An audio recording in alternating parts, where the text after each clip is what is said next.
بسم اللہ الرحمن الرحیم۔ ماہ رجب اور ضعیف موضوع روایات، ان میں سے پہلی روایت جو مسند احمد کے اندر جلد 1 صفحہ 200 59 پر پیش کی جاتی ہے، جس کا ترجمہ یہ ہے: اے اللہ، ہمارے لیے رجب اور شعبان میں برکت عطا فرما اور ہمیں رمضان تک پہنچا۔ یہ مسند احمد کے اندر روایت بیان کی جاتی ہے۔ یہ روایت سخت ضعیف روایت ہے۔ اس میں زید بن ابی رقاد منکر الحدیث اور اس کا شیخ زید النمیری وہ بھی ضعیف ہے۔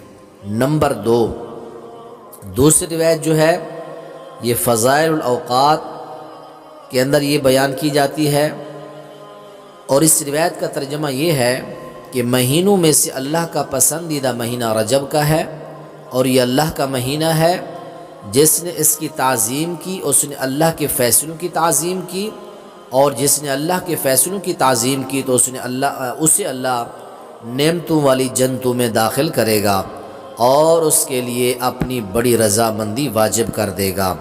یہ روایت آپ کو بتا دے فضائل الاوقات کے اندر آتی ہے، اور یہ روایت موضوع گھڑی ہوئی روایت ہے۔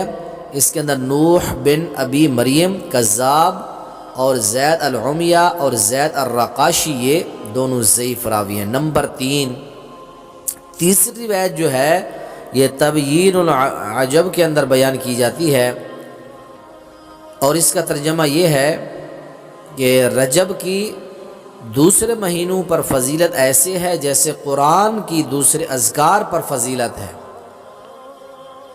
یہ روایت موضوع ہے۔